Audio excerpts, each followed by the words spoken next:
The last 3 months have been some of the most painful of my life. And at the same time, there's been some incredible, expansive experiences that I've gone through. A lot of growth, because that's what comes with challenging circumstances. And I want to talk about some of what I've been learning and going through, because there's a profound lesson that I've taken from all of this.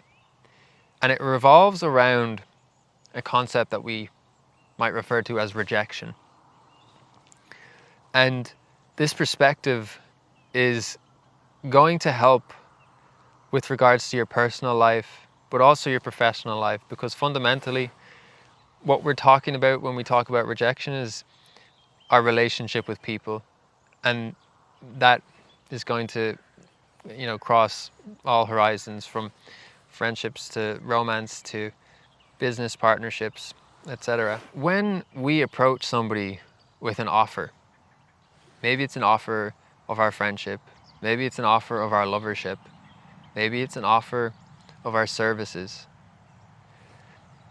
The person on the receiving end of that offer has an opportunity to choose to go with that offer or not. To go with your friendship, to go with your lovership, to go with your product or your service. And sometimes they don't. They don't go with you. They go with someone else. Or maybe they just decide they're not interested right now. And that's something that humans often perceive as rejection.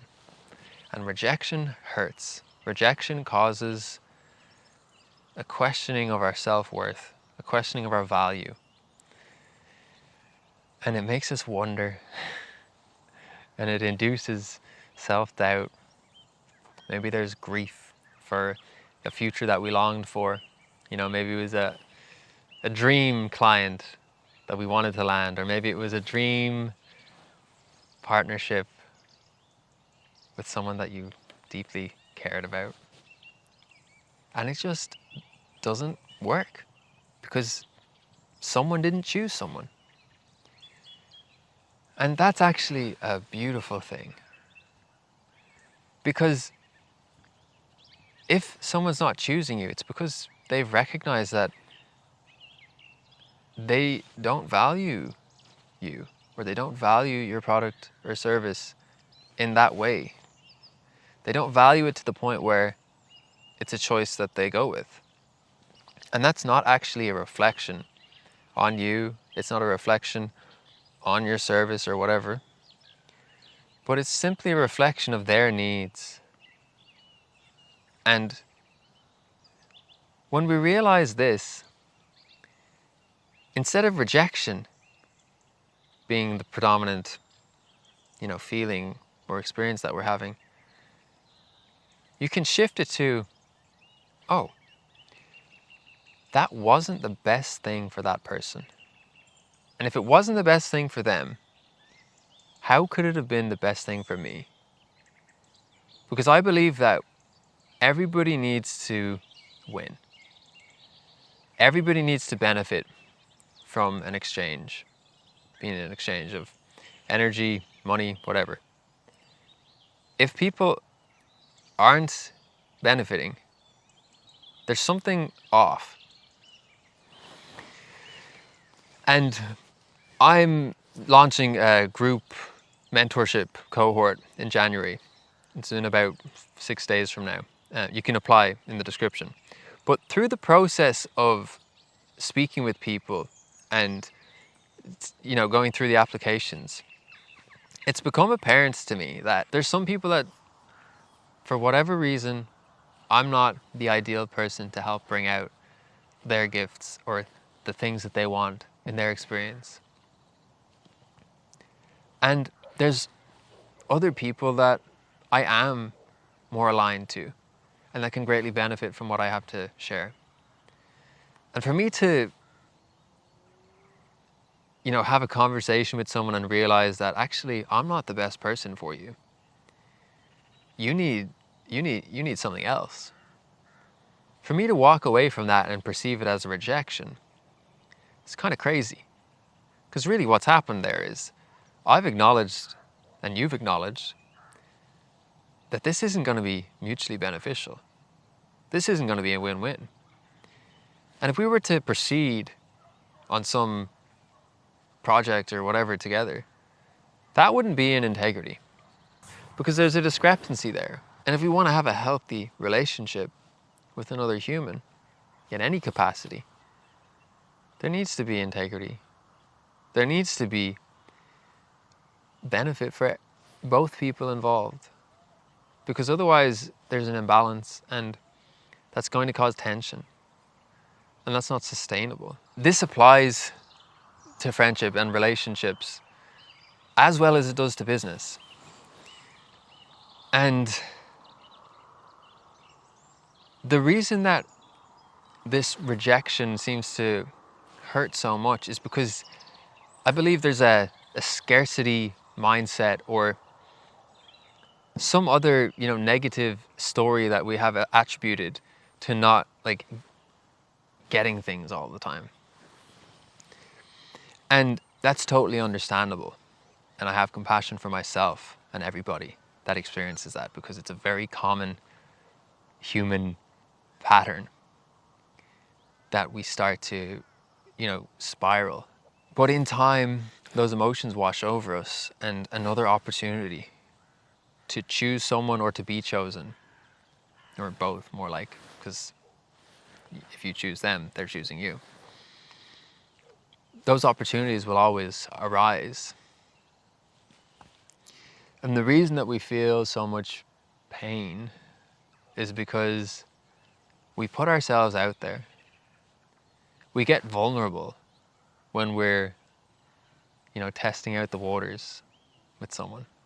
Maybe it's a first date. Maybe it's a meeting with a potential client.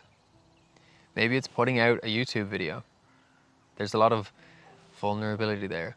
You're putting something out there for other people to choose to have in their experience. And it's like you're walking on a bridge and someone else is walking the other side, and you need to meet in the middle. And you should never go beyond 50% of the way across that bridge, because if you do, you're taking away somebody else's choice. So if you go 60% but they're only going 40%, that's not going to work, because they don't want to be there as much as you want to be there. And if they don't want to be there as much as you want to be there, nobody is going to win. It will break down, because that is a weak foundation. And it's so hard, because you put yourself out there and you think this could be the one. And you imagine a future with this person or this company or whatever it is that you're pursuing in life. And you get excited about what could be.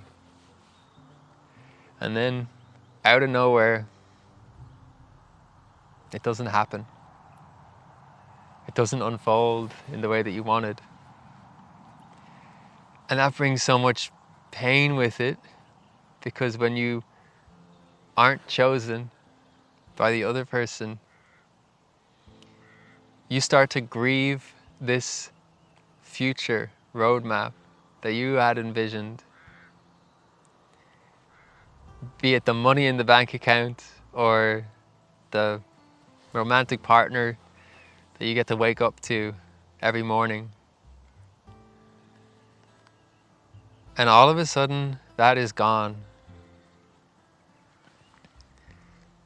But the thing is, it never even existed in the first place. There was just an imaginary version of events that you wanted because you're a human and you desire things, and that's beautiful. And love yourself for that. But know that if you're not chosen, to the same degree that you're choosing someone, and vice versa, it's for the best, as painful as it is. And I know if you're experiencing hardship right now as a result of this feeling of rejection, this is probably not going to help, because you just have to go through it. You have to feel what you're feeling. But I want you to know that just because you're feeling this now doesn't mean you're going to feel it forever. There's going to be so many opportunities where you get to choose people that are choosing you, and you're both going to rise. You're both going to benefit. You'll both grow and expand.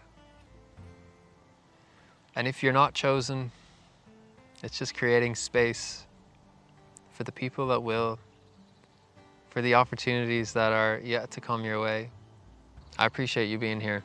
I hope this was helpful for you. Leave a comment and let me know what you thought about it. If you want to apply for the mentorship, there's still a few days left to get your application in, so that'll be the first link in the description. Take care of yourself and be well.